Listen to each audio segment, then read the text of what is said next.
Hello दोस्तों, नमस्कार, जय श्री कृष्ण, राम राम। કેમ છો બધા? MYS સ્કોલરશિપ એટલે ગુજરાત ગવર્મેન્ટની સૌથી એવી મોટી સ્કોલરશિપ જ્યાં ઘણા બધા સ્ટુડન્ટ્સ એપ્લાય કરવાના છે, જેને એનો એક એલિજિબિલિટી ક્રાઇટેરિયા તમને બધાને ખબર છે કે 80+ PR હોવા જરૂરી છે, પણ એની સાથે સાથે ઘણા બધા નિયમ તમને ખબર હોવા જરૂરી છે, જે મે બી શાયદ તમે બધા કન્ફ્યુઝ છો એ બધા નિયમો જાણવામાં। જેમ કે ઘણા બધા ક્વેશ્ચન્સ મને આવતા હોય કે મેડમ અમે ફ્રી શિપ કાર્ડ અમને મળે છે, શું MYS માટે એલિજિબલ છીએ અમે? સેકન્ડ, મેડમ અમે HDFC બેંક પરિવર્તનમાં એપ્લાય કર્યું છે, તો એવું તો નહીં થાય કે MYS સ્કોલરશિપ અમને મળે તો અમારા હાથમાંથી છૂટી થશે। પછી અમે મેડમ ડ્રોપ લીધું છે, શું તો અમે MYS માં લઈ શકીએ, મતલબ અમને સ્કોલરશિપ મળી શકે? અથવા તો મેડમ મને ફર્સ્ટ યરમાં એન્જિનિયરિંગમાં એડમિશન જ્યારે મળ્યું હતું ત્યારે તો મને MYS માં ના મળી, પણ અત્યારે હું સેકન્ડ યરમાં છું, તો શું મને MYS માં સ્કોલરશિપ મળી શકે? આવા ઘણા બધા તમારા બધા જ કન્ફ્યુઝન આજના વિડીયોમાં ક્લિયર થઈ જવાના છે। તો વિડીયો એક સેકન્ડ માટે પણ સ્કીપ ના કરતા આખો વિડીયો ધ્યાનથી જરૂરથી સાંભળજો। તમારા આ વિડીયો જોયા પછી MYS સ્કોલરશિપ માટેના એક પણ ડાઉટ રહેશે નહીં। તો ચલો શરૂ કરીએ છીએ આજના વિડીયોની। મારું નામ છે ભૂમિ પટેલ, તમારા બધાનું સ્વાગત છે પ્રિયશ્રી જ્ઞાનપીઠ યુટ્યુબ ચેનલ।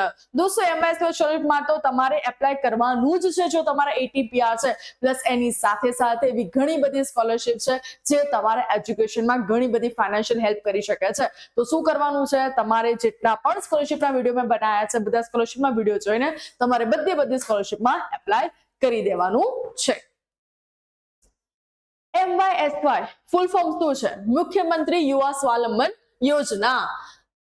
સૌથી પહેલા તો એલિજિબિલિટી ક્રાઇટેરિયાની વાત કરીએ, અથવા તો કોણ MYS સ્કોલરશિપ માટે એપ્લાય કરી શકે છે। સૌથી પહેલા તો તમે ડિપ્લોમામાં જાઓ છો, D2D કરો છો, મતલબ ડિપ્લોમા ટુ ડિગ્રીમાં જવાના છો, ડિગ્રી વાળા જે સ્ટુડન્ટ છે, ફાર્મસી વાળા જે સ્ટુડન્ટ છે, MCA MBA પોસ્ટ ગ્રેજ્યુએટ બધા MBBS બધા સ્ટુડન્ટ્સ અહીંયા એલિજિબલ છે। તો હવે કમેન્ટ સેક્શનમાં એના કે મેડમ MCA કર્યું છે, હું કરી શકું? હા, કરી શકો છો તમે। ઓકે, સૌથી પહેલા તો સ્ટાન્ડર્ડ 10th અને 12th ની વાત કરીએ, જ્યારે તમે કોલેજમાં જતા હોય, યુનિવર્સિટીમાં જતા હોય, ત્યારે તમારા 18 PR અથવા તો 80+ PR હોવા જરૂરી છે। જો તમારા 80 PR કરતા ઓછા છે તો તમે આ સ્કોલરશિપ માટે એલિજિબલ નથી, એપ્લાય કરતા નહીં, તમને મળશે પણ નહીં। સ્ટાન્ડર્ડ 12th માટે પણ સેમ ક્રાઇટેરિયા, 80 કે 80 થી વધુ પર્સન્ટાઇલ। ગુજરાતમાં આવેલ માન્ય યુનિવર્સિટીમાંથી ડિપ્લોમા અભ્યાસક્રમની પરીક્ષા 65 કે તેથી વધુ ટકા સાથે પાસ કરી ડિગ્રી અભ્યાસક્રમમાં, ઓકે, આમને વાત કરી છે D2D વાળા સ્ટુડન્ટ, જે પણ D2D વાળા સ્ટુડન્ટ છે જેમને ડિપ્લોમા કમ્પ્લીટ કર્યું છે અને ડિગ્રીમાં જવાના છે, તો એમના ડિપ્લોમા 65% હોવા જોઈએ, તો જ તમે ડિગ્રીમાં MYS સ્કોલરશિપ માટે એલિજિબલ છો।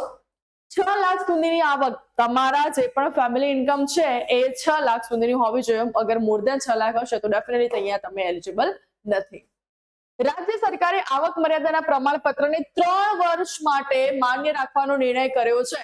ઇન્કમ સર્ટિફિકેટની વાત કરું તો તમે ઓલરેડી ACPC પર સબમિટ કર્યું જશે 3 વર્ષ માટે, ત્યાં જ વેલિડ હતું। સેમ ના સેમ સર્ટિફિકેટ તમારે રાખવાનું છે જ્યારે MYS માં તમે એપ્લાય કરો ત્યારે, જેનો લાભ તમામ વિદ્યાર્થીઓને મળશે જેની પાસે આવકના પ્રમાણપત્રો હશે। મતલબ અહીંયા ખાસ મેટર કરે છે ઇન્કમ સર્ટિફિકેટ એ વિધિન 3 યર્સ વાળું હોવું જોઈએ। તેમને 3 વર્ષ સુધી આવકનું પ્રમાણપત્ર ફરીથી પ્રાપ્ત કરવાની આવશ્યકતા રહેતી નથી। ટ્યુશન ફીની સહાય, સરકાર માન્ય સંસ્થાઓમાં મેડિકલ અને ડેન્ટલના સ્નાતક કક્ષાના સ્વનિર્ભર અભ્યાસક્રમો માટે વાર્ષિક ટ્યુશન ફીના 50% રકમ અથવા તો ₹2 લાખની મર્યાદામાં મળવા પાત્ર છે। કાં તો તમારી જે પણ ટ્યુશન ફી એના 50%, કાં તો ₹2 લાખ, એટલે ઘણી બધી હેલ્પફુલ છે MYS સ્કોલરશિપ। એટલે હું કહું છું કે બને ત્યાં સુધી આ વિડીયો બધાને શેર કરજો। જ્યારે પણ હું સ્કોલરશિપનો વિડીયો બનાવું છું ત્યારે હું તમને એક વાત બહુ સ્ટ્રોંગલી શેર કરતી હોઉં છું કે કદાચ તમે આ વસ્તુ માટે એલિજિબલ ના હોય, પરંતુ તમારા જેટલા પણ WhatsApp ગ્રુપ છે, તમે ઇન્સ્ટા સ્ટેટસ, જ્યાં પણ તમે સોશિયલ મીડિયાના પ્લેટફોર્મ છે ત્યાં વિડીયો શેર કરો, તાકી કોઈ પણ વ્યક્તિને જેની આની નીડ હોય ત્યાં સુધી એમને પહોંચે ને એમને કોઈ પણ ફાઇનાન્શિયલી લીધે એમનું એજ્યુકેશન ના બગડે અને એમને આ સ્કોલરશિપનો બધો ફાયદો મળે અને પોતાનું એજ્યુકેશન કમ્પ્લીટ કરે।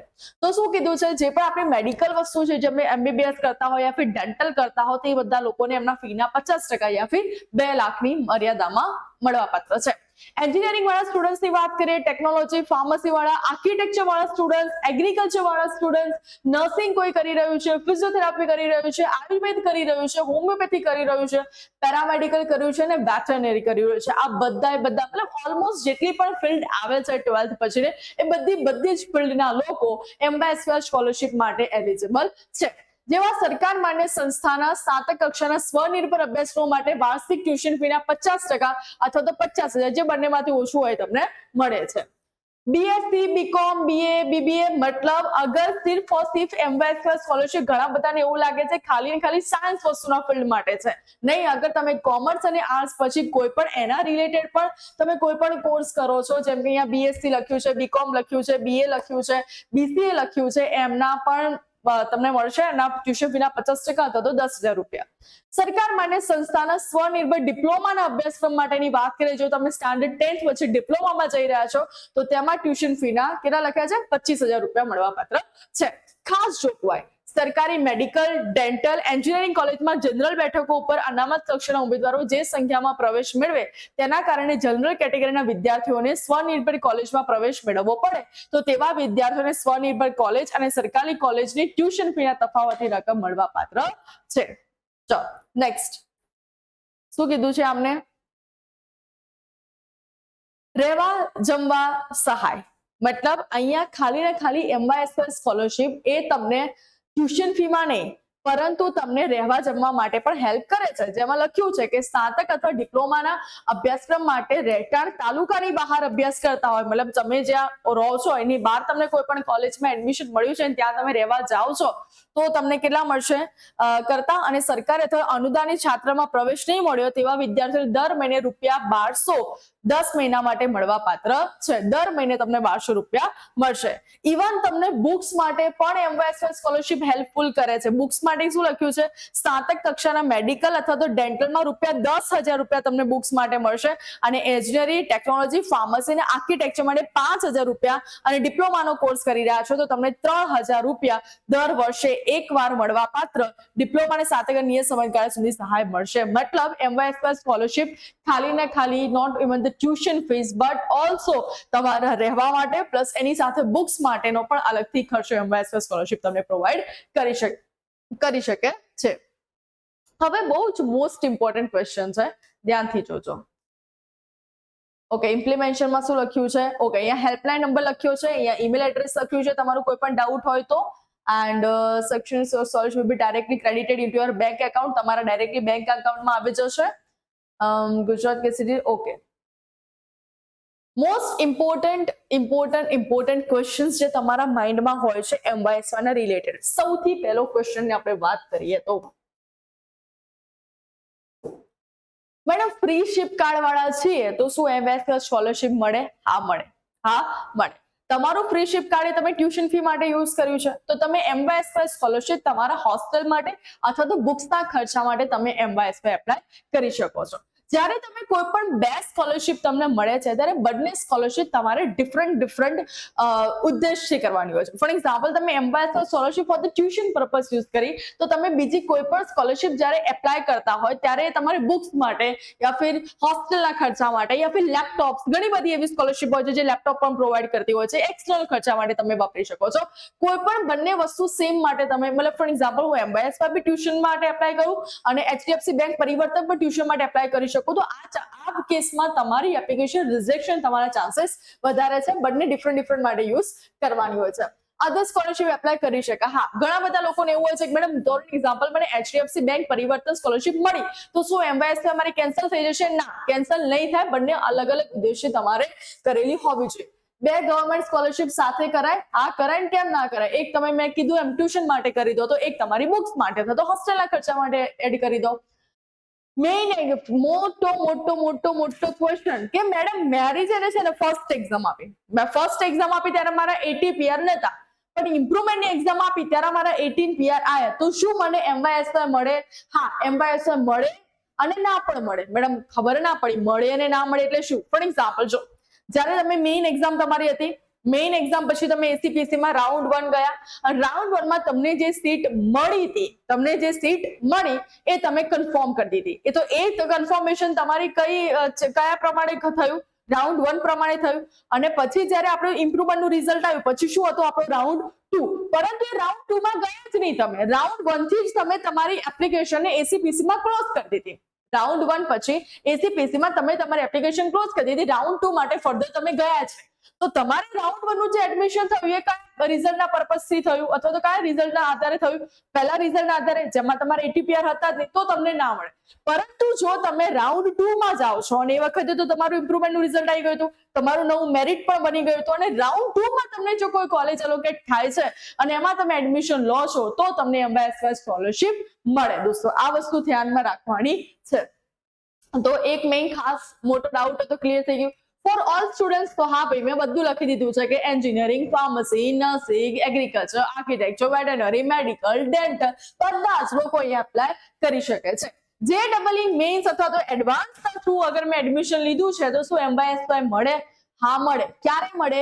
તમે એસીપીસી નું ફોર્મ ભર્યું છે અને એસીપીસી ના ફોર્મમાં જેટલી પણ કોલેજ છે એમાં JEE ની શીટ હોય છે અને એમાં જો એના થ્રુ તમે એડમિશન લીધું છે તો એમ્બાયસર માં મળે. તમે કોઈ મેનેજમેન્ટ કોટામાં અથવા તો સેલ્ફ ફાઇનાન્સમાં જઈને ડાયરેક્ટલી JEE ના થ્રુ એડમિશન તમને મળ્યું છે તો તમને મળશે નહીં એમ્બાયસર.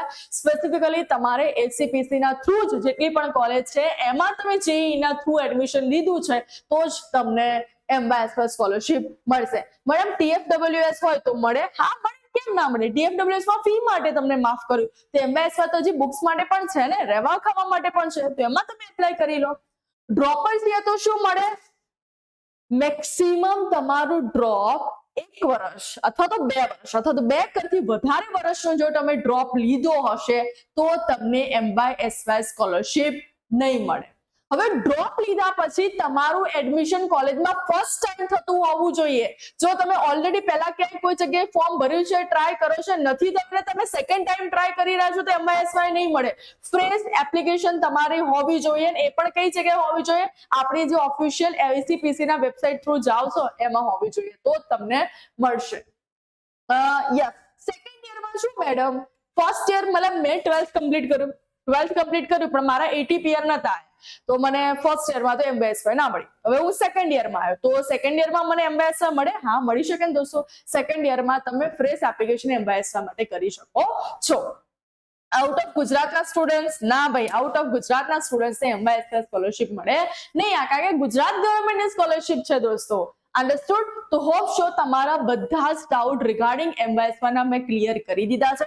હજી પણ મને લાગતું નથી કોઈ ડાઉટ રહી ગયો હોય, પણ હજી પણ કોઈ ડાઉટ રહી ગયો છે તો ડેફિનેટલી મને કમેન્ટમાં મેસેજ કરજો. હું ડેફિનેટલી બધા મેસેજનો ફરીથી એક એમ્બાયસરના રિલેટેડ વિડીયો બનાવી દઈશ. પણ વિડીયો બને ત્યાં સુધી બધાને શેર કરો કે ઓલમોસ્ટ એમ્બાયસરના ઘણા ડાઉટ મને આવતા હતા અને બધા ડાઉટને સોલ્વ કરવાનો મેં ટ્રાય કર્યો છે. તો બસ આવી જ નવી અપડેટ માટે તમારે શું કરવાનું છે? પ્રિયેશ જ્ઞાનપીઠ ચેનલ સબસ્ક્રાઇબ કરી દેવાની છે અને તમારા બધા ફ્રેન્ડ્સને શેર કરી દેજો. ત્યાં સુધી સૌને મારા જય Shri Krishna, Ram Ram, bye bye, take care.